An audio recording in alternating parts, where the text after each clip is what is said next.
Though in the last movie, the anti-Purge political party won and they were supposed to end this day, they already made a prequel, so the only thing they could come up with was that the NFFA wins back and the Purges come back to last more than 12 hours. That's why today on the Summarizer, the Forever Purge.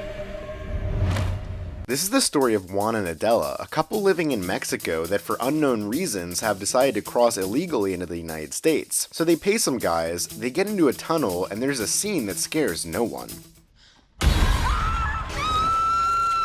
And finally, a boy helps them cross the United States of America. Oh, and before leaving, he tells her that if she has any problems, follow the roses, and thank goodness the boy was smart, because our characters are entering the United States at the worst possible moment. Because among the Americans, there's a lot of racism. They hate immigrants more and more, and on top of that, the political party that invented the purges wins the elections again, and that same year the annual purge is gonna come back. Anyway, 10 months later, there's only 1 day left for the purge, and by this time, our characters are already working in Texas, USA. Adela works happily with other illegal immigrants in a meatpacking plant and gets along with her boss, Darius. And Juan is like Caesar Milan,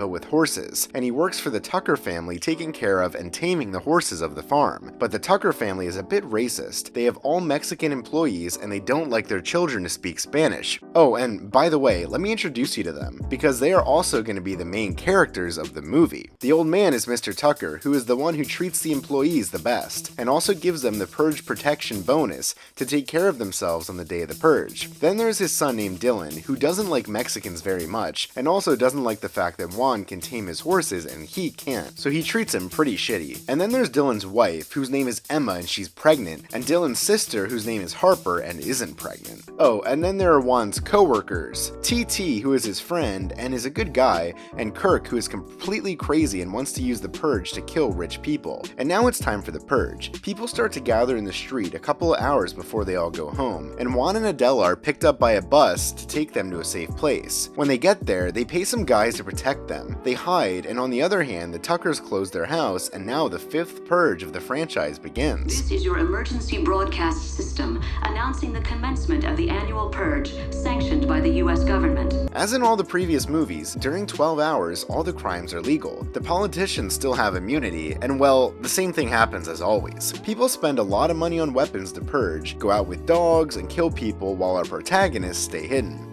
The Tuckers also stay hidden. At one point, they seem to hear some noises, but all that happens is another one of these scenes that aren't scary, where it seems that something is going to happen is near where Juan and his girlfriend are hiding, because people are purging, and on top of that, some trucks appear with racist people inside who want to kill the immigrants. And also, apparently they have a bunch of people kidnapped inside the truck, but Adela is not stupid and doesn't get involved, so the guys don't attack them. And so, 30 minutes into the movie, the alarm sounds. The purge is over, all our characters are alive, and the next day, they all go back to work.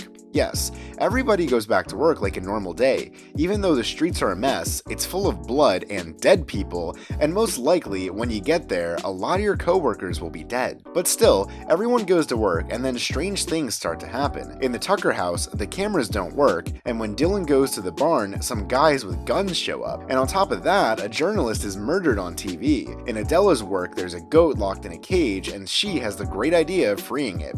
But thank God it's a trap and she doesn't have to think about what to do with the goat. What she does have to think about is how to survive, because there appear some guys with rabbit masks to kill her. But first, they're gonna say the phrase that gives the title to the movie. The purge is over! This is the Forever Purge.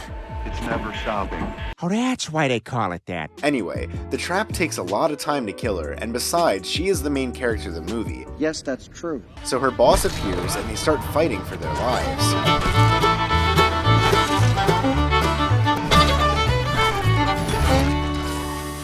After the fight, the police arrive, and since the purge is over and they think they are murderers, they take them to jail. At the same time, Juan and his friend arrive at the Tucker's house, and they realize that the whole family is being kidnapped by Kirk and a group of people who keep saying the title of the movie. This purge is forever!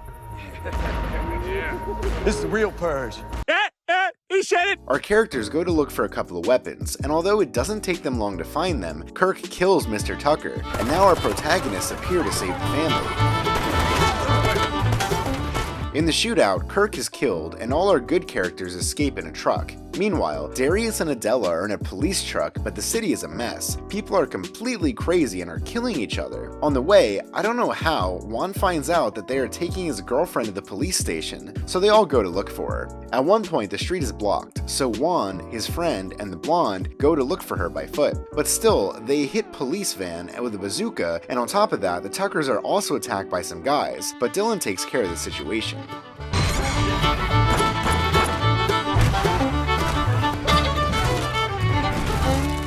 After the bazooka, Adela kills a Nazi inside the truck, and finally Juan appears to save her. Before getting into the truck, the blonde kills another one. Darius stays behind to go save his family, even though they are probably all dead because the city is a mess, and the rest escape in the truck. Serious question, what's wrong with people? How do they become like this from one day to the next? How do you solve this mess? Anyway, all our characters arrive at a hotel, where there are a bunch of dead people. They grab a couple of supplies, and Titi and the blonde start falling in love. With you. This could work. Everybody now. For I can tell. Falling in love with you. Bullshit. But the romantic relationships don't matter much. What matters is that the government declares martial law and is going to send the army to all the cities. And they also find out that the presidents of Mexico and Canada are going to open the borders for 6 hours so that people without weapons can go. So now our characters want to go to Mexico. By this time, there are 3.5 hours left before the borders close, and on the way, Juan and Dylan start talking about their different cultures in a rather boring chat. But at one point, some motorcycles appear and start shooting at them. And just when you thought there was going to be an epic scene in which a truck was going to run over 4 motorcycles, the screenwriters came up with the idea that our protagonists show a flag in support of the Purge Forever, and just for that, they let them go without firing a single shot.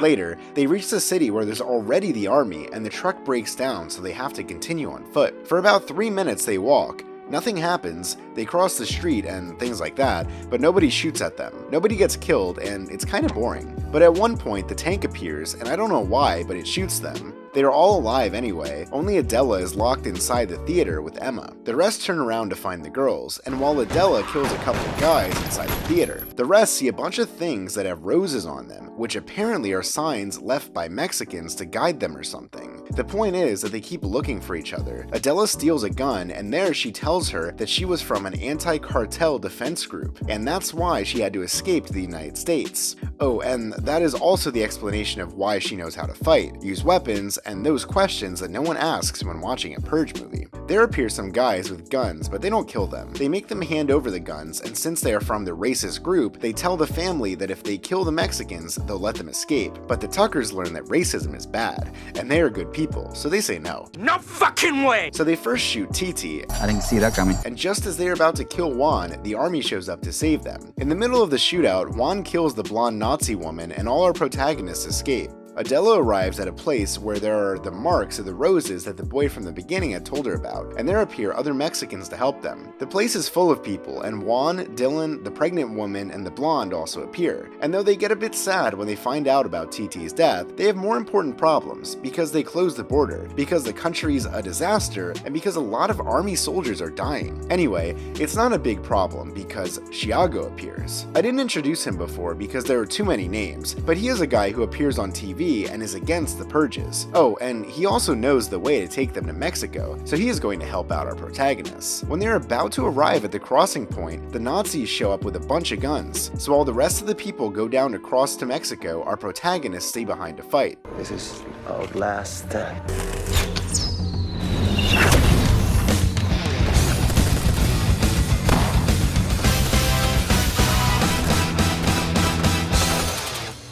In the middle of the fight, they run out of ammunition, so our protagonists escape and hide in a house in the mountains, and now the final fight takes place.